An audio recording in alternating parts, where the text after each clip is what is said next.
Hey guys, I'm Nathan, and this is Found on Road Dead. I wanted to share with you today. I installed Remflex collector gaskets. I believe it was 4 years ago. I bought them in 2020, and I think I installed them pretty promptly. And I proceeded to cut the floor out of my cab and not drive it a whole lot over the next few years because I was learning to weld in the process, and it definitely took a long time. So what I want to say is that the gaskets really didn't get to see a lot of mileage, which might be harder on them than not. I really don't know. But in my case, they didn't hold up so well. I've got a collector gasket leak that's been driving me nuts for months now. I got the sheet metal work done. I put the truck back together. I drove it about 1,000 miles or so, and all the while it's had this super annoying tick sound that it makes you think either you've got an exhaust leak or maybe your engine's about to come apart, and I don't like to to wonder that. So I wanted to share with you, these are the gaskets. One side looks like it's sealed up pretty good. This came off the passenger side, and I don't think that this is probably leaking. The only part that's alarming to me is that there's a split out in the front here, and I don't know if the gasket was, if gas was pushing through the inside and leaking to the exterior. It kind of looks possible because of the dark color of that, but it's hard to say.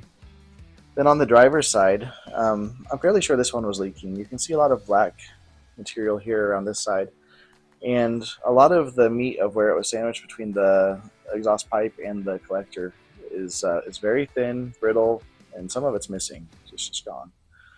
It looks to me like, it's possible I over torqued it. I don't think so necessarily, because when I took it apart, it wasn't super tight. If I remember right, this was supposed to be torqued to like 20 foot-pounds. I think that's pretty standard for collector bolts. But yeah, I don't know.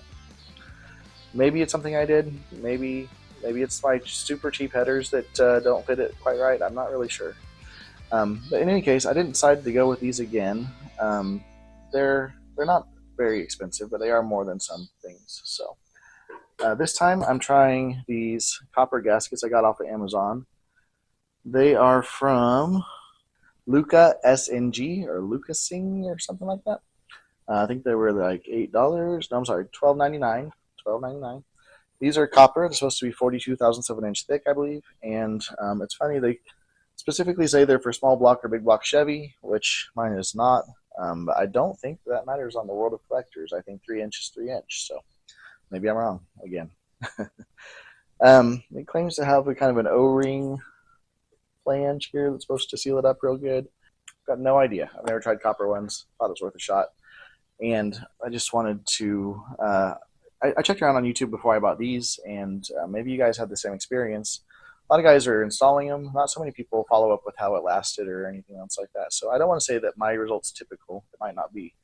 But in my case, probably won't use them again with these headers. I might try them with something else again another time.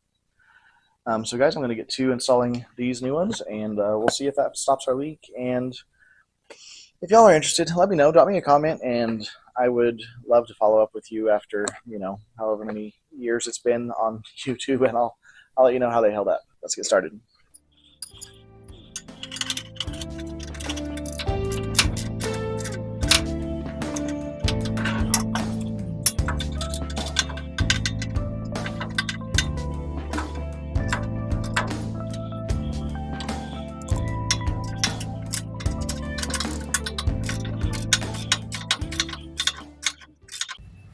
Okay, so it's the next day. It's 96 degrees and like 1,000% humidity, so it's definitely the right time to take this truck with no air conditioning out on its test run. And what's more appropriate than a pizza run? I'm going to go to Gasano's here in town and pick up my wife and I's favorite dinner.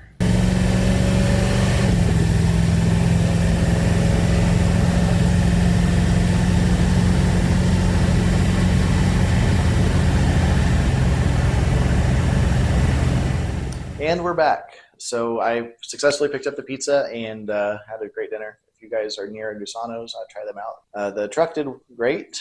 The gaskets seem like they've sealed up for now. These are the Lucas NG gaskets from Amazon. They were $12.99. And for starters, they've sealed up well. And I hope that that's the case. But Time was the only thing that'll tell because every header collector gasket that I've installed, yeah, I think I'm changing them out like every 2 or 3 years. So maybe that's just how it goes. I guess I don't know, but I've always hoped for a more permanent solution. It drives me nuts every time it starts leaking because I'm always wondering if there's something more seriously wrong with my engine or if that's just what it is. I also want to rewind right quick and talk about the Remflex gaskets. I don't think that they're a bad product in any way.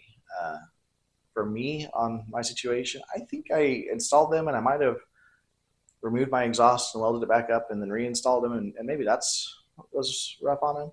Maybe it's rough because of the engine mounts needing to be replaced. There's a lot of excessive vibration right now, and so there might be factors that are not being kind to those gaskets. And so I don't think that they're a bad product whatsoever. I'm using them for the exhaust header to the engine gasket, and no problems there whatsoever. They've been installed for 4 years, and so far so good on that. I would recommend those to anybody. So again, I'm not trying to bash Remflex whatsoever. Guys, thank you for watching. I really appreciate every one of you that do. If you would please like and comment and subscribe, not in that order. Yeah, subscribe first, then like. No, whatever. I don't care. But every time you guys interact, it means the world to me. I'm trying to grow this channel, and that helps so much every time. So until next time, guys, thank you for watching. This has been great. Take care.